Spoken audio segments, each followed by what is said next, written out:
कई वर्षों बाद रामलला का आगमन हुआ है देश में, जिससे रामनवमी के मौके पर एक खास आकर्षण इस बार देश में देखने को मिल रहा है।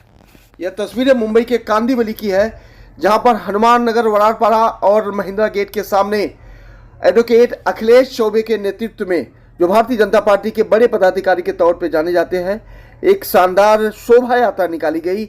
यह शोभा यात्रा बजरंग दल के मार्गदर्शन में निकाली गई, जिसमें बजरंग दल के हजारों कार्यकर्ताओं ने भाग लिया। इसके अलावा महिला सशक्तिकरण को देखते हुए बड़ी संख्या में महिलाओं ने भी भाग लिया, खासकर लड़कियों ने भी भाग लिया, जिन्होंने दुर्गा वाहिनी शक्ति का परिचय दिया। यह तस्वीरें भगवान रामलला की है, क्योंकि आज देश में राम नवमी को लेकर एक अलग उत्साह देखा जा रहा है। भगवान राम के अपने महल में विराजमान होने के बाद मानो देश में एक अलग सा उत्साह देखने को मिल रहा है। इसी का नज़ारा है कि मुंबई के कांदिवली हनुमान नगर में भव्य शोभा यात्रा निकालकर अखिलेश चौबे जी ने सनातन को एक बड़ा संदेश दिया है, क्योंकि सनातन अब जाग उठा है, हिंदुत्व अब जाग उठा है। इसी को जगाने का एक मकसद है कि लोगों तक पहुंचना और रामलला के बारे में अवगत रहना।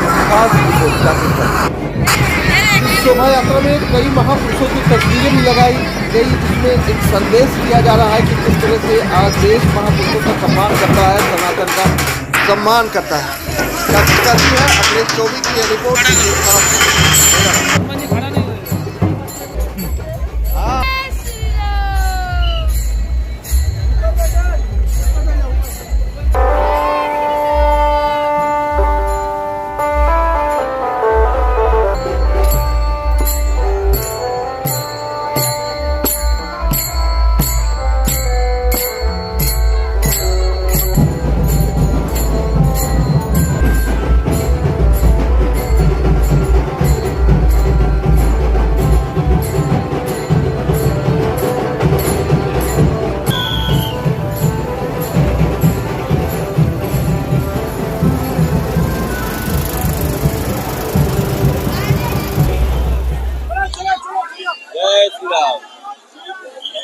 देखिए, पूरा देश आज मोदी जी के नेतृत्व में हिंदुत्व के रंग में रंगा हुआ है। जो हमारी प्राचीन परंपरा थी, जो हमारी संस्कृत है, एक बार फिर देश में संस्कृत और परंपरा जागृत हो गई है। और जिस राम के नाम से जाने जाते हैं, जिस राम के नाम से हमारा अस्तित्व है, आज जय श्री राम कहते हुए सचमुच बहुत गर्व महसूस हो रहा है। और यहाँ बजरंग दल के माध्यम से जो रामनवमी का ये निकाला गई है रैली, इसमें सम्मिलित हमारे सारे बजरंग दल के चीतों को मैं अपनी शुभकामना देता हूँ और चाहता हूँ कि ये झंडा, ये पताका इसी तरह से फहरती रहे। रामनवमी के बाद इस तरह की शोभा यात्रा निकालकर जनता में क्या कुछ संदेश देने का काम कर रही है बजरंग दल? देखिए, रामनवमी जो है एक हम लोग का बहुत बड़ा त्योहार है, श्री रामचंद्र जी के स्थिति से जुड़ा हुआ, और बहुत धीरे धीरे पिछले 25 सालों में कांग्रेस के राजकाज में सारी चीजें लुप्त होते जा रही थी। बजरंग दल के माध्यम से, विश्व हिंदू परिषद के माध्यम से ये सारी परंपरा चल रही है, और आज हमारी यंग जनरेशन, जो युवा पीढ़ी है, वो इससे जुड़ती जा रही है।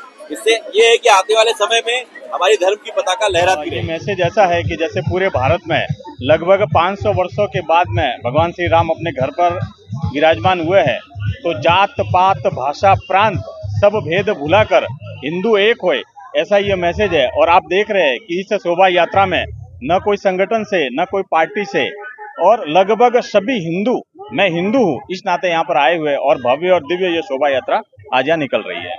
ये अयप्पा मंदिर से होते हुए महिंद्रा गेट से होते हुए जो हनुमान जी वड़ापाड़ा मंदिर है, उनके पीछे का जो रोड है, वहां से होते हुए विश्वकर्मा मंदिर होते हुए श्री राम नगर पर समापन होगा इसका। 2.5 से 3 किलोमीटर की यह शोभा यात्रा है। ये है कि जो ये महापुरुष है, इन्होंने कभी जात पात नहीं किया। लगभग हर एक जाति से महापुरुष पैदा हुए हैं भारत में समय समय पर। इसीलिए आपने देखा कि कहा जाता है कि 1000 साल तक गुलाम भारत रहा, लेकिन कभी भी मुगल भारत पर एक छत्र राज नहीं कर पाए।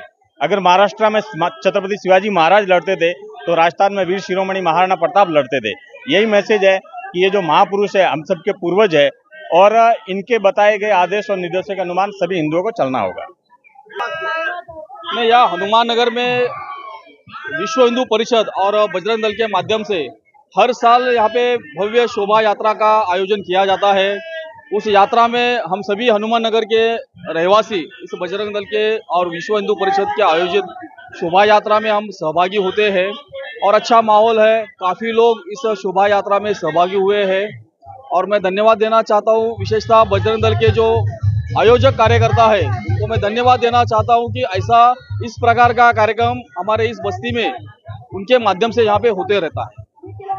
आज यहाँ पे हनुमान नगर में हमारे बजरंग दल विश्व हिंदू परिषद के माध्यम से शोभा यात्रा हर वर्ष यहाँ पे निकाली जाती है और इस कार्यक्रम में इस शोभा यात्रा में हमारे हनुमान नगर के नगरजन बहुत बड़ी संख्या में सहभाग लेते हैं। मैं इन सभी आयोजकों का बहुत बहुत आभार व्यक्त करता हूँ। जय जय श्री राम।